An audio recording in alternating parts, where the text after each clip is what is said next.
बराबर में दोस्तों, मेरा नाम है श्याम सुंदर। अपनी फैमिली रिएक्शन में आप सबका स्वागत है। एक नई वीडियो के साथ में वीडियो है यार, कुंभ मेला 2025 से सनातन की शक्ति से दुनिया हैरान। एक बार वीडियो देख लेते भाई, आज जो रौनक की वीडियो है, उसके बाद फिर अपना रिएक्शन देंगे भाई। दोस्तों, पुराणों में समुद्र मंथन की मशहूर कथा है। ये कथा बताती है कि जब देवता और असुर समुद्र मंथन कर रहे थे, तभी धन्वंतरी जी अपने हाथ में अमृत कलश लेकर बाहर आते हैं। अब ये अमृत कलश देवता और असुर दोनों के लिए जरूरी था। देवताओं को पता था कि अगर उन्हें जिंदा रहना है तो अमृत चखना ही होगा। तो धन्वंतरी जी के बाहर आते ही देवताओं ने उनसे अमृत कलश ले लिया। देवताओं से ये कलश छीनने के लिए असुर उनके पीछे भागने लगे। असुरों से बचने के लिए देवता 12 दिन तक भागते रहे। ये 12 दिन देव समय के 12 दिन थे, न कि हमारे समय के। इन 12 दिनों के दौरान जिन 4 जगहों पर ये अमृत कलश छलका, उन्हीं 4 स्थानों पर हरिद्वार, नासिक, प्रयागराज और उज्जैन में ये कुंभ मेला लगता है।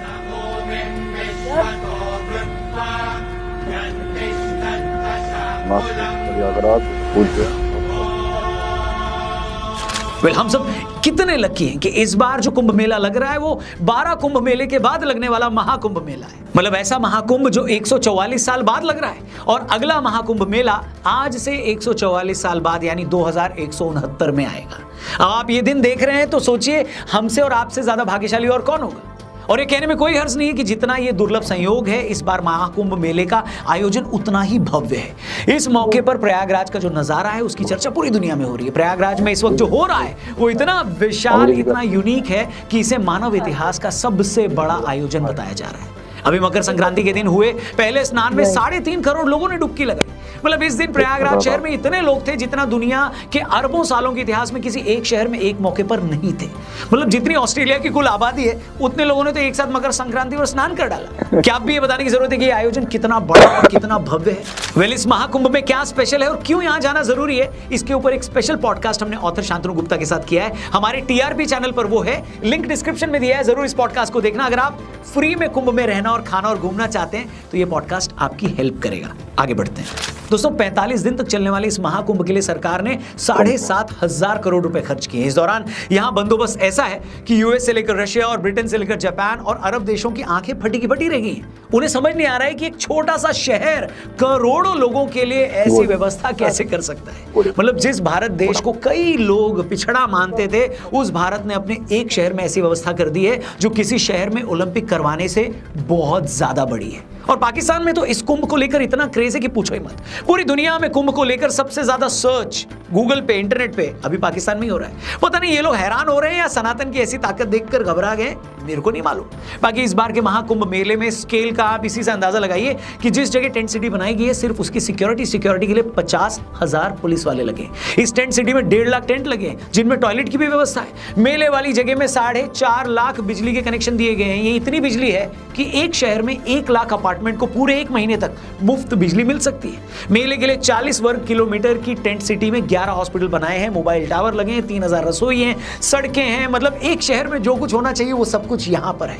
और ये देखकर पूरी दुनिया के तोते उड़े हुए हैं। गंगा नदी पर तो 1-2 नहीं, लोहे के 30 टेम्पररी पुल ही बना दिए गए।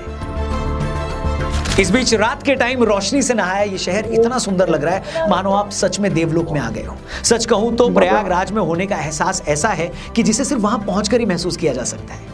एक अंदाजा है कि महाकुंभ के 40 दिनों में 40 से 45-50 करोड़ लोग यहां स्नान करने आएंगे। मतलब जितनी अमेरिका और कनाडा की मिलाकर टोटल पॉपुलेशन नहीं है, उतने लोग तो सिर्फ 1.25 महीने में भारत के एक शहर में अमृत स्नान करके चले जाएंगे। मतलब इसी से अंदाजा लगाइए कि सनातन की ताकत क्या है। एक नेता को अपनी रैली में 500 लोग भी बुलवाने पड़ जाए ना, तो उसे भी नानी याद आ जाती है। लोगों को 500-500 रुपए देकर भी वहां लाते, तब भी लोग नहीं आते वहां पर। और ये तो मैं बड़े नेताओं की बात कर रहा हूं, छुट भइयों की रैली में तो उनके घर वाले भी नहीं आ रहे। और महाकुंभ में दुनिया के अलग अलग कोनों से 40 करोड़ लोग बिना किसी बुलावे के, बिना किसी लालच के, बिना किसी मजबूरी के, सिर्फ और सिर्फ अपनी आस्था और ईश्वर में अपनी श्रद्धा के लिए आ रहे हैं। दोस्तों, ये देश सालों तक विदेशी हमलावरों के जुल्म के बाद आज भी इतनी मजबूती से खड़ा है, तो इसके पीछे सनातन की यही ताकत ही तो है। और भारत क्यों, मैं तो ये देखकर हैरान हूं कि कितने बड़े नंबर्स में विदेशों से लोग महाकुंभ में स्नान करने आ रहे हैं। एक अंदाजा है कि इन 40 दिनों में 15 लाख से ज्यादा लोग विदेशों से पवित्र स्नान करने प्रयागराज आ रहे हैं। स्टीव जॉब्स की पत्नी भी निरंजनी अखाड़े में आई, उनके कल्पवास की खबर आई, उनको निरंजनी अखाड़े की तरफ से कमला नाम दिया गया। उनके साथ ही बहुत सारे लोग भी अमृत स्नान करने आए हैं। दोस्तों ये बात हैरान नहीं करती आपको? एक तरफ भारत में हमारे ज्यादातर सेलिब्रिटीज को पब्लिकली तिलक लगाने या हिंदू धर्म से जुड़ा रीति रिवाज निभाने में भी हिचक होती है, और दूसरी तरफ देखिए 21वीं सदी के सबसे बड़े जीनियस की वाइफ अमेरिका में अपनी सारी लग्जरी और ऐशो आराम छोड़कर सिर्फ साधना और तपस्या करने भारत आती है, और वो भी 1-2 दिन के लिए नहीं, कोई रस्म अदायगी के लिए नहीं, बल्कि पूरे 17 दिनों के लिए। और स्टीव जॉब्स की वाइफ अकेली नहीं है। अगर आप इन दिनों कोई भी टीवी चैनल लगा लें, यूट्यूब पर कुंभ से जुड़ी कोई खबर सर्च कर लें, तो आप ये देखकर हैरान हो जाएंगे कि यार इतने सारे फॉरेनर्स प्रयागराज में डुबकी लगाने आए हैं। स्टीव जॉब्स की वाइफ की तरह जापान की एक बहुत ही बड़ी स्पिरिचुअल लीडर हैं योग माया केइको, वो भी स्नान के लिए प्रयागराज आई हैं। वो इससे पहले भी कुंभ में समाधि ले चुकी हैं, जहां पर उन्होंने 4 दिनों तक बिना कुछ खाए पिए ध्यान किया था। आपको ये जानकर हैरानी होगी कि योग माया केइको अकेली विदेशी महिला महामंडलेश्वर हैं। खुद मोदी जी भी उनकी तारीफ कर चुके हैं।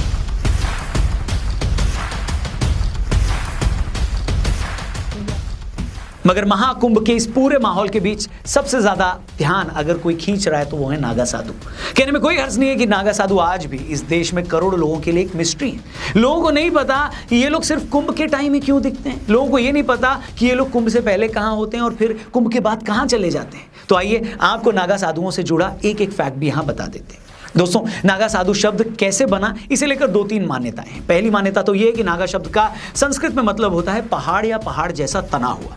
नागा साधु चूंकि सनातन की रक्षा के लिए पहाड़ जैसे तने रहे हैं, वो पहाड़ की तरह मजबूत और अपने व्यवहार में पहाड़ की तरह स्थिर होते हैं, तो उसी गुण से नागा साधु शब्द बना है। इसके अलावा कछारी भाषा में नागा का मतलब होता है युवा सैनिक। आपको बता दें, नागा साधु बहुत बड़े लड़ाके यानी वॉरियर भी होते हैं। कहते हैं जब आदि शंकराचार्य जी ने मठों की स्थापना की तो मठों की रक्षा के लिए नागा साधुओं की टोली बनाई। कुछ लोग तो इन्हें दुनिया के सबसे पुराने योद्धा बताते हैं। इन्हें सिंधु घाटी की सभ्यता से भी पुराना बताया जाता है। कहते हैं 1748 में जब अब्दाली की सेना ने हमला किया था, तब नागा साधुओं की फौज ने ही उनके खिलाफ युद्ध लड़ा था। आज भी भारत में 4 लाख के करीब नागा साधु हैं जो कभी भी देश की हिफाजत के लिए लड़ सकते हैं। इतनी बड़ी तो कई देशों की फौज भी नहीं होती। भारत में 13 अखाड़े हैं दोस्तों, जहां जाकर 18 साल से ऊपर का कोई भी शख्स नागा साधु बन सकता है, मगर उसे 6 महीने की कठिन तपस्या और परीक्षा देनी पड़ती है। वो अपने तन पर सिर्फ गेरुआ वस्त्र ही धारण कर सकते हैं। अपने शरीर पर वो भस्म रगड़ते हैं, लगाते हैं। भस्म इस बात का प्रतीक होता है कि हमने भी इस राख की तरह खुद को खत्म कर लिया है, हमने मृत्यु को जीत लिया है। एक नागा साधु सिर्फ भिक्षा मांगकर ही भोजन प्राप्त कर सकता है। एक दिन में भी वो सिर्फ 7 जगहों से भिक्षा मांग सकता है। अगर 7 जगह भिक्षा मांगने पर भी उसे भोजन न मिले तो उन्हें भूखा ही सोना पड़ता है। आपने एक चीज नोट की होगी दोस्तों कि प्रयागराज, जहां गंगा जी के किनारे इस वक्त इतनी भीषण ठंड है, वहीं ये नागा साधु बिना किसी वस्त्र के बड़े आराम से अपनी मस्ती में रहते हैं। दरअसल सालों की साधना के बाद ये खुद को ऐसा बना लेते हैं कि किसी भी तरह के मौसम का इन पर कोई असर नहीं पड़ता। ये इस हद तक शरीर को जीत लेते हैं कि अपने शरीर के साथ कुछ भी कर सकते हैं। आप और हम अगर कुछ सेकंड के लिए भी हाथ लगातार ऊपर उठाकर रखें तो शायद थक जाएं, मगर कई ऐसे नागा साधु हैं जो हठ योग से कई सालों से अपना एक हाथ ऊपर उठाकर तपस्या कर रहे हैं। अब लोग ये भी सवाल पूछते हैं कि नागा साधु अक्सर कुंभ पर ही क्यों दिखते हैं, इससे पहले और बाद में कहां चले जाते हैं? तो इसका सीधा सा जवाब यह है कि ये लोग बहुत ही कठोर तप करते हैं, हमेशा साधना में लीन रहते हैं। इसके लिए अक्सर पहाड़ों और पहाड़ों में भी वीरान जगह पर चले जाते हैं जहां इनकी तपस्या में किसी तरह की रुकावट ना हो। लेकिन जैसे कुंभ लगता है, ये लोग समाज तक अपना संदेश पहुंचाने के लिए वापस आ जाते हैं। आज प्रयागराज में अलग अलग अखाड़ों में जो आप इतने नागा साधु देख रहे हैं, वो सब इसी मकसद से यहाँ आए हैं और कुंभ के समापन पर फिर चले जाएंगे। नागा साधु के साथ इतना रहस्य जुड़ा हुआ है कि अगर मैं यहाँ उनके बारे में आधा घंटा और वर्णन करूं तब भी उनकी शख्सियत आप तक पहुंचा नहीं पाऊंगा। इसे समझने के लिए आपको उनके साक्षात दर्शन करने होंगे। अभी इसी महाकुंभ में IIT बॉम्बे से ग्रेजुएट अभय सिंह जी को जब लोगों ने साधु के तौर पर देखा तो हैरान हो गए लोग। बहुत सारे लोगों को ये समझ में नहीं आ रहा है कि भारत के सबसे बड़े संस्थान से पढ़ा आदमी जो बड़ी आसानी से आज कहीं पर करोड़ों का पैकेज पा रहा होता, वो ये सब छोड़कर साधु कैसे बन गया। लेकिन जैसा कि अभय सिंह जी ने खुद बताया कि जब आप सच जानने निकलते हैं तो आपको पता लगता है कि ईश्वर से बड़ा तो कोई सच है ही नहीं। खैर, वीडियो के आखिरी हिस्से में मैं एक बात का जिक्र जरूर करना चाहूंगा। भारत में ऐसे होशियारों की कमी नहीं है दोस्तों, जो हिंदुओं के हर ऐसे धार्मिक आयोजन पर यह सवाल पूछना नहीं भूलते कि इतना खर्चा करने की क्या जरूरत थी, इतने में तो इतने अस्पताल बन जाते। तो जो भी लोग इस कुंभ पर हो रहे खर्चे को लेकर फिक्रमंद है, उनको मैं ये भी बता दूं कि इस महाकुंभ पर अगर सरकार के 7,500 करोड़ रुपए खर्च हो रहे हैं तो उसे सिर्फ 40 दिनों में 25,000 करोड़ से ज्यादा की कमाई भी होगी। इस दौरान अलग अलग लोग 2 से 3 लाख करोड़ रुपए की ट्रांजैक्शन करेंगे, ऐसा बताया जा रहा है। 6 लाख लोगों को रोजगार मिलेगा। जो लोग बाहर से आएंगे सिर्फ उनके होटल और गेस्ट हाउस में रुकने से 40,000 करोड़ का रेवेन्यू जनरेट होगा। खाने पीने का सामान बेचकर 20,000 करोड़ का बिजनेस होगा। सिर्फ धार्मिक किताबों और प्रसाद को बेचने से 20,000 करोड़ का रेवेन्यू होगा। इसके अलावा ट्रांसपोर्टेशन से लोकल शॉपिंग में भी 10-10 हजार करोड़ तक का बिजनेस जनरेट होगा। मतलब जितनी कई देशों की जीडीपी नहीं है उससे ज्यादा रेवेन्यू सिर्फ 40 दिन के अंदर महाकुंभ में पैदा होगा। और फिर भी कुछ सयाने ये पूछते हैं कि इतना खर्चा क्यों हो रहा है। अयोध्या में भव्य राम मंदिर बनने से सिर्फ 1 साल के अंदर उस पूरे एरिया में काम धंधा कहां चल गया ये बताने की जरूरत नहीं है। इसलिए ये बात तो बार बार मत बोला करो कि मंदिर से और ये मेलों से देश को मिलता क्या है। मैं कहता हूं आस्था का तो कोई मोल ही नहीं है दोस्तों, लेकिन आस्था के साथ साथ अगर हम दुनिया भर से टूरिस्ट अपनी तरफ खींच रहे हैं, लाखों लोगों को रोजगार दे रहे हैं, लाखों करोड़ों का रेवेन्यू जनरेट कर रहे हैं, तो हर्ज क्या है। खैर बाकी मैं इस पवित्र मौके पर पैसे की और बात करके इसकी पवित्रता को कम नहीं करना चाहूंगा, लेकिन इतना जरूर कहूंगा दोस्तों कि अगर आपके लिए पॉसिबल हो जरा सा भी तो इस महाकुंभ में स्नान करने जरूर जाएं। एक ऐसा मौका जो आज से 144 साल पहले आया था और 1 महीने के बाद फिर 144 साल बाद आएगा, उसे मिस नहीं कर सकते आप और हम बहुत भाग्यशाली हैं कि हम ऐसे वक्त में जी रहे हैं जब हमें ये दिन देखने को मिल रहा है। तो इस मौके को बिल्कुल मत गंवाइए। इनफैक्ट कैसे कई लोग फ्री में महाकुंभ में रह सकते हैं, खाना खा सकते हैं और वहां घूम सकते हैं, इस सुविधा का लाभ कैसे उठा सकते हैं, इसके ऊपर एक अमेजिंग पॉडकास्ट आपको देखना बनता है। डिस्क्रिप्शन में लिंक दिया है, पिन कमेंट में लिंक दिया, जाकर उस पॉडकास्ट को जरूर देखिए और इस वीडियो को अपने हर एक दोस्त से जरूर शेयर करिएगा। हाँ, आप कुंभ कब जा रहे हैं और कहां से जाने वाले हैं वो भी कमेंट करके जरूर बताइएगा। तब तक अपना ख्याल रखिए। Thank you for watching. दोस्तों की सलाह की वीडियो बाय वीडियो थी, बहुत बढ़िया भाई। ये तो मुझे हमारा मतलब शौक आ गया है और मुझे 40 साल बाद मतलब भाई मौका आया है। अगर भाई जिस भाई का जी करता है एक बार स्नान जरूर करके आना चाहिए। और भाई वो तो मतलब इतना बड़ा आयोजन, और भाई बताए ना ओलंपिक में जो देश ओलंपिक करवा उसका भी इतना बड़ा आयोजन है। तो दोनों फिर इतनी जनसंख्या चली जाएगी ना, कितनी इसकी ऑस्ट्रेलिया की इतने तो कनाडा की जनसंख्या को सकरात में स्नान कर लिया तो 3.5 करोड़ आदमी आना तो न्यूज लगा भाई 40 दिन का स्नान है। 40 दिन में देख लो कितनी दुनिया स्नान करेगी, कितनी दुनिया स्नान करेगी। अरे मतलब इस स्नान से कितने आदमी जोड़ेंगे, देश विदेश के साथ आएंगे भाई। हमारे जहाज की मतलब जहाज की आमदनी होगी, रहन सहन का भी होगा, तो मतलब खाने पीने का भी है, प्रसाद भी जुकर भी लेंगे। और फिर लोग ना जुकर भी देख लो 40 दिन का जुकर भी काम धंधा भी मिलेगा। और फिर विदेश से भी जुकर देखने वाले तो अपनी ओर नहीं खींचा भाई। स्टीव जॉब्स की मतलब वो लेडीज है वह ही है लगा यार भाई वह इतना होगा, इतना आड़े रहोगी, वह इतना डुबकी आड़े मारेगी। 17 दिन की। हाँ तो इतना डुबकी आड़े मारेगी लगा ले। तो भाई मतलब हमारा देश तय ज्यादा विदेशा कई मिनट के 3.5 लाख आदमी 3.5 लाख आदमी मतलब होंगे विदेश तय। और तो भाई इतना वो वीडियो देखा है यूट्यूब पर सब बदने इतना मतलब मेला भरा रहे उड़े। अब बहुत से आदमी रोजगार मिल रहा है, जो को माला बेच रहा है, कोटे में बेच रहा है। अभी बताइए ना भाई 25,000 करोड़ का सरकार ने लगाई 7,500 करोड़ लगाए सरकार ने।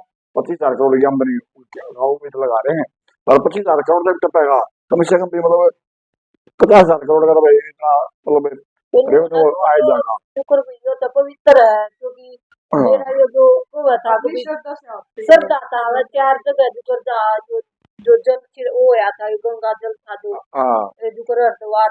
हरिद्वार प्रयागराज उज्जैन और नागपुर था। नागपुर 4 जगह जो बट ये नहाने के पवित्र स्थान है। सारी फिर फिर का बेड़ा है इतना बड़ा है। ये भी 2169 में दोबारा फिर मतलब जो 144 साल बाद वो तो हर साल भर है वो मेला, लेकिन जो मौका आया है जो 144 साल बाद 144 साल के बाद आवा है। हाँ तो इसमें भी कुछ है, इतनी पवित्रता भी जो इतने लोग इकट्ठे हुए हैं आवे हैं तो कुछ ना कुछ तो बात है। जब इतनी दुनिया जो विदेश से भी आवे है तो यह हमारी श्रद्धा है भाई। ये सनातन की पावर है भैया, सनातन की पावर इतना धर्म मतलब और कोई इतना नहीं है वो करता। हम तो भाई जो भाई ओम नमः शिवाय हम तो करा भाई गंगा मैया की।